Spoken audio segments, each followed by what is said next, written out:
watching So Jannelle, where we bring you weekly doses of Filipino stories of immigration and representation. Joining us today on the show is Troy Laureta. When you talk representation, boy, this guy represents and is still representing and really making music as a career. What spelled it out for you? I think what spelled it out for me was that music became a really, I was bullied as a kid, and I was a closeted gay man, and we grew up in a very conservative, still progressive, but conservative, more conservative Filipino family. So music became a very much an escape for me. Yes. So, and listening to these icons, these gay icons, the divas, really made me feel very seen and very heard in such a time where I wasn't able to express. Like, the 90s and the early 2000s is very different from what we experience now. And music just became a way of being able to unleash all of that. I love that. And so what's your advice to people out there, especially young ones, looking at you, young Filipinos, thinking like, I also love to sing, I also love music, I want to make a career out of it? I think the first one I would give myself, my young self, is to be yourself.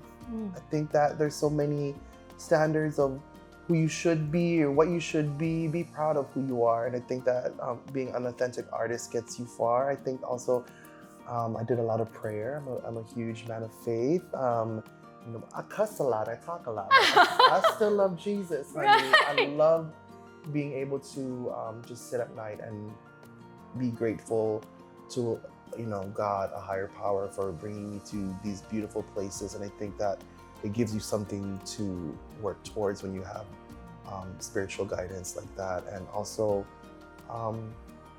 keep your inner circle close. In this industry, there's you're gonna meet a lot of people, but when you have your core people that will hold you down and keep you grounded, I think that you have God, your peeps, and your work ethic and your dreams. I think that's all you really need. That's not corny to say. I think it's not. And plus, I talk a lot about God during interviews, and I love it because it's one form of connection between me and my interviewee. One thing touched me when you were talking about it earlier is being bullied. I have been bullied in high school in the Philippines. I'm open about that because everyone that's been bullied can relate to the isolation, the desperation, the loneliness, but also the anger, right? Of like, why are you doing this to me? What did I do to you, right? And so I love that you mentioned that as well, because it's your passion. When does it start being work? Or is it never really work because it's your passion? Well, I'm lucky because even when it does become work, it's still something that I do love. So, there's a lot of people that do stuff that they don't love, which I'm very grateful for. I don't know, in my journey right now, I'm also loving being able to discover my artistry. For so long, a lot of people have seen me play for people in the back. I'm a musical director to a lot of amazing singers, but in recent years, I've just been honing in on coming out as an artist. I love being able to perform. I'm a musician through and through, and in the recent years, I just want people to kind of see me not as just the musical director for X, Y, and Z, but also to see me as Troy Laureta, the musician, the artist, the producer, and the almost like ambassador of OPM. I just want to be, I want to be able to be respected as a Filipino artist, as a man that brought Filipino music to places that maybe others couldn't. And Troy, respect is something that you have so earned already at this point. And I love that you're mentioning that, because when I hear Troy, I think of the seamless blend of pop, classical, Filipino, OPM, all that. How do you navigate all that? And when do you stop? Like, I know you're always experimenting.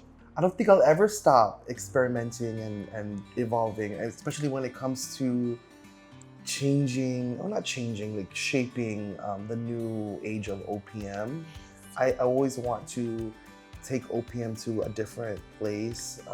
I was able to work with a lot of great producers and musicians throughout my career. David Foster, Babyface, just J.R. Robinson who did all the Michael Jackson records. I just worked, being able to absorb all their information and input it into our music, adding little tidbits that I've learned. I'm grateful to that. I'm able to get an inside look into what made hits here in America and take it back home and really try to just give my, give my little gifts that I received back to my people. You're high up there. You're just on another level. What grounds you? I think my family grounds me, the people around me. You know, when I'm going to these Hollywood parties or whatever premieres, and you see like just everyone just drinking, like, hello, darling. Yeah.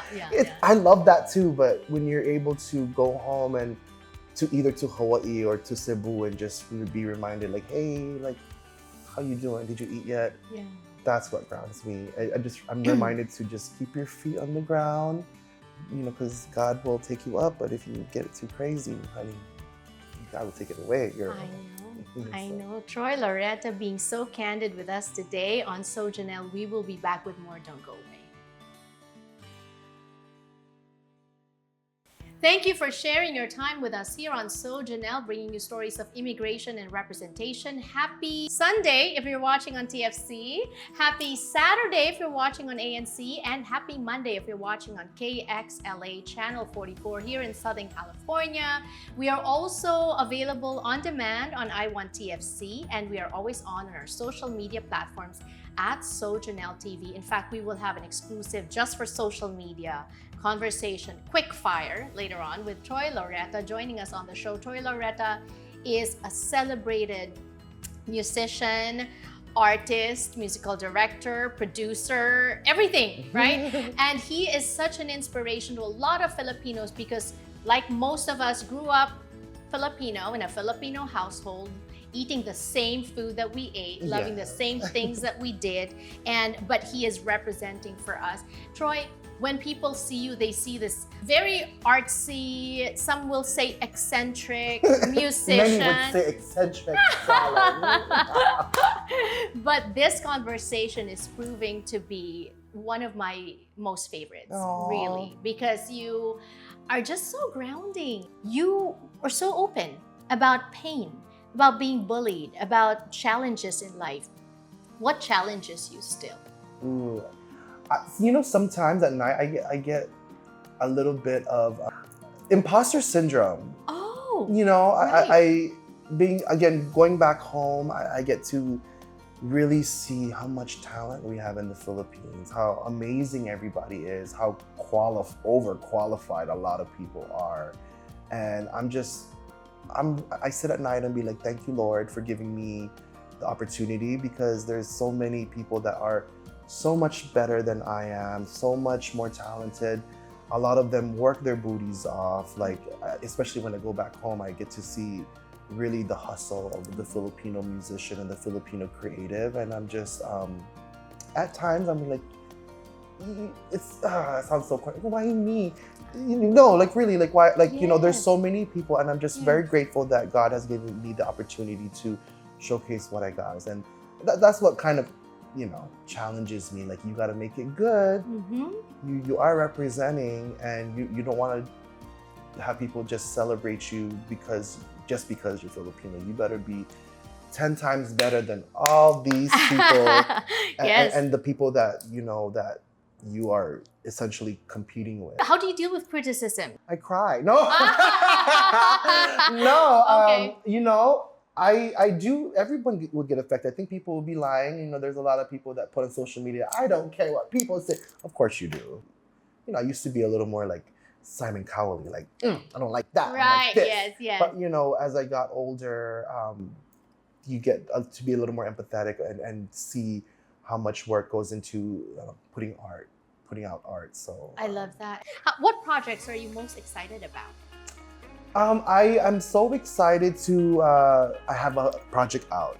It's a brand new album. It's called Harana, The Sound of Us. I'm promoting it at the moment. It's under Star Music and Lee's Women Entertainment. It features just beautiful music, not just from the Philippines, but also Filipino-American. So it celebrates both Filipino and Filipino-American OPM. Yes. It features over a dozen artists from both the Philippines and here. And it's my newest project. I did a trilogy of albums, and this is my newest installment. So, and this one, we are hopefully submitting to the Grammys for the global recording. And I'm hoping to get this nominated so that we could, create more representation and celebration of our music. And I hope you go on tour. I hope so too. I'm also doing a lot of shows. Right. I have an upcoming show with Morissette in the Yeah. Philippines next month. I'm working with Safronio Vasquez. I'm also working with Nicole Scherzinger. Right. So I'm very excited. I'm very blessed and lucky to be able to continue to do music with so many amazing singers. Dream collaboration. Do you still dream? I mean, all the dreams have come true. Oh my gosh, of course I still dream. I really want to collaborate with Bruno Mars, people of the trilogy. So either Mariah or Celine, I would love to. Yeah. And then Miss Leia. Please Okay. call me, Miss Leia Salonga. Okay, we'll put it out there then. Miss Leia, where are you, girl? But anyway, thank you so much for joining us and being so candid on So Jannelle. I am so happy that we have social media because we have another round of quick fire and fun questions for Troy Laureta. You can catch that on our social media channels. But for now, thank you. Thank you for having me. More power to you, and God bless, really. Thank you so much. And now I can say God bless because I know that you believe in the same God. I love it. I sure do. Yes. And thank you so much once again for joining us. I'll see you again next week, same time, same channel. I'm your host, Jannelle So, and this has been So Jannelle.